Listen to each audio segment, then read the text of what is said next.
Welcome to Bitches of Horror, Episode 3. I'm Sarah. And I'm Jasmine. Today we're going to talk about 3 different indie movies that we've been watching on our free time. We're going to talk about Punishment, Mørke Hallett, and Fantacide. Yeah, we saw 2 of those together on Sunday. We saw Punishment and Fantacide together, and we watched Mørke Hallett separately. Yeah, I saw it first, and I was like, Jasmine, you have to watch this, I want to know your opinion about this. So we're going to start with the movie Punishment, which is a movie by Jason Christopher from 2012. It's a movie about a serial killer. It's supposed to be a homage to all the slasher movies and Jason and whatnot. And it's about a man who, his daughter gets murdered by a car full of drunk teenagers. And, he breaks down and goes into a murderous psychopath state and starts killing all the teenagers who come into his forest. Yeah. It's, not so good. Yeah, the effects were good. The effects are really good. I wanted to see more effects. But just on the front of the movie it says, move over Jason Voorhees, and it just, no. Yeah, and I was expecting it like new Jason Voorhees or new Michael Myers, but I got like a, sissy guy who was just trying to get revenge for his daughter, not really the indestructible killer at the time. Yeah. So I was quite disappointed. So he failed to do what Adam Green did. Yeah. He made a new slasher with the killer who was interesting. Yeah. While this man, Hunter Ist, I think his name was just a regular man who was going through some trauma, which is, pretty scary in itself because it is something that could actually happen, but he was just a very non-interesting character, and his motive kind of, disappeared, because he wasn't really killing drunk teenagers, he was just killing teenagers in general. Yeah. So, it was a bit, not satisfying. The characters were annoying, I think. Except one. He was kind of cool, and then he died. I was like, no. Killed off the only good actor who could act. Yeah, no, it was a disappointment. The characters were annoying, everybody was just, they were all douchebags. They were useless. Yeah. They were like, didn't do anything. Like, when they were with the killer, they had like knives and stuff everywhere, and they didn't take it. Yeah, a lot of taking a knife and just stabbing the killer or something like that. A lot of bad decisions were made in that movie. I am quite forgiving when people make mistakes, and I can overlook things, but this was a bit too much. I like running in the woods like this as well. Yeah. I run in the woods like this. Yeah. And I was just a disappointment. I'd give it about a 3 out of 10. Yeah. And that's based on their effects only. Well, the effects, I give it 4 out of 10 because the effects were great, and it was funny to see that a female made effects, since I am an effect maker, so it gives me hope for women in the horror business. Yeah, Miss Lauren Palmer. Yeah, cool name by the way. Yeah, like Twin Peaks. Laura. Yeah. Okay, so enough about Punishment. Moving on to Dark Souls. In Norwegian, it's called Mørke Hallett. The story is about a girl that gets drilled in the head with a drill, and is left in a zombie-ish state, or kind of like a vegetable, but she's still walking around, but she doesn't eat or say anything, and she spews this black goo out of her mouth, and her father seeks revenge for the one who attacked his daughter, basically. So another movie with a father seeking revenge for his daughter, but I really enjoyed this one. It's like a zombie film, but not really. It's a different kind of zombie film. It's a different approach, and I really liked the story. And my favorite parts were the drilling. And some drilling scenes were done so nasty and well that I was amazed. I was so amazed. I like the drilling scenes, and especially in one of the scenes they they did a POV from the victim while he was being drilled, and you could see like the head, just the view was just shaking, and that was pretty cool to see. I really enjoyed that. I did like the first person view because you don't really get it that often in horror. No, not really. And it was they did it in the right places as well. Yeah, and the big drilling chase scene at the end with all the people. I won't spoil so much, but it reminded me of Bad Taste. That scene where they are all gathered and they have to drink that nasty stuff. It really reminded me of that. And that was, I think, my favorite scene.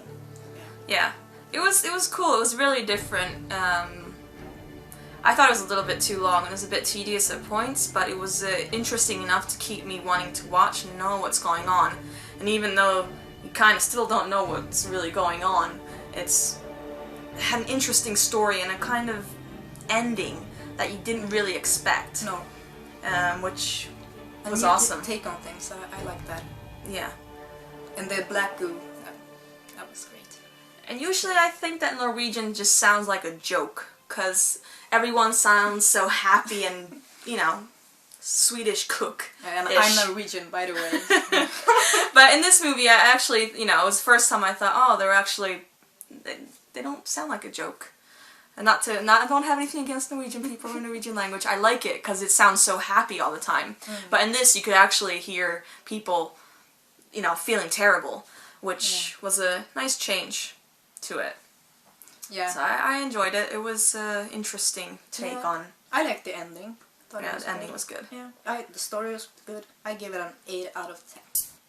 I think 7 out of 10 from me. Yeah, of course I'm the more generous one. Yeah. No, but Norway delivered again. Great horror films from Norway, so you should check out more. Like Fritt Vilt and Dead Snow. Really good. And this one. Yeah. Check it out. So, on to our third film. Fantacide. Yeah. Which was interesting. It's a movie from 2007, underground movie. We found out about it from the magazine we talked about in the episode before, Gorgasmic. So we just put all the movies in a bowl and picked one, and Fantacide was the one that came out. And, I thought it'd be pretty good, it was supposed to be a little bit, parody and twist off the political correctness and, I was expecting it to be more funny, but I just found it to be super racist. And I'm not really politically correct, but... No, not me either, but... It was just... It was done in the wrong way. Yeah, it was done in a very untasteful way. And I don't really know how to explain it that well, but there is a review, which I'm going to put a link up for, who explains the movie and how it was done in the wrong way, in such a good way. While I was reading it, and it's just like, this is exactly... It's spot on. Exactly what I thought of it. It was really... You had no idea what was going on. It's about a Nazi cult that's looking for this mythical spear. I think it's called Spear of Fantasy or something. And the spear is supposedly a tool to bring the Third Reich back. Yeah. Yeah, that's the plot. And, it starts out, pretty interesting with the cult and everything, and they're trying to do some ritual, the cult Nazis. And then, just all these things happen, and you don't know who's on what side, and who is who, and when is where. And everything feels so random. Like, the gore scenes, they are just thrown in there to shock people. They don't really add anything to the story. And it's so long. But the gore scenes were good, 2 though. hours. Yeah, the gore scenes were good, but they, had really no point. Yeah, I guess. Like, if the story was better, and they were fitted in more better, it would, serve and have a point. But this was just a shock. Yeah, and all you animal enthusiasts out there, I am as well, but they have a pretty gruesome cat scene in there that you should be prepared for if you're planning on watching it. It's not like Cannibal Holocaust, but it's still disturbing. Though the guy who played him, he's the actual guy who did the special effects for the movie. Yeah, he did. And I great do effects, respect him for that, Yes. even if his character was the most crazy and ridiculous person in the movie. he was also probably the most entertaining character in the movie. It was just this old Nazi guy, and he just felt like he was racist for real. It was just really racist. Every word. It was just, you know, I can do racist jokes. It can be pretty funny, but this was just like way over the line. Way over the in a wrong way. Yeah. And 2 hours of this, I was like, no. Yeah. No. So if you watch it, it's on your own risk. I give it about 3 out of 10, same as Punishment with the gore effects. I also give it 3 The gore effects are amazing. The rest was not amazing. Shit. It was shit. Absolute shit. Yeah. But do read, if you have the time, do read the review that is posted down below on the links or in the text, because it's a really good review on the movie. Yes, it is. Okay, so moving forward to Green Inferno. Finally. Finally, Wow, it's here. Can't believe it. Unfortunately, it's not shown in Sweden. Hopefully, it'll be shown at our horror festival, Monsters of Film, that's at the end of October. Yeah, I'm really hoping for that, but you never know. Yeah, you never know. But we will review it. We will review it, so keep an eye out for that. And I have to... I saw that scene with the... Keep an eye out for that. Yeah, because in the scene I saw, which Eli Roth posted on his Facebook site, there was a guy who got his eye torn out, and then some guy ate the eye, and that scene was amazing. I am like hooked. I want to see so much more. Yeah, I'm like too excited. I can't even talk about it. Yeah, just been waiting so long for this movie. Yeah. It's like Duke Nukem Forever. It just never came, but finally it's here. It hasn't taken 20 years at least. It's here. It's finally. So yeah. Can you believe it? If you've seen it, please let us know how it was. Please. Yes. And we'll see it as soon as we can. So ending on a good note, this was the 3rd episode. So thank you all for watching. And we'll see you next time. Yeah. Stay Bye. horrific.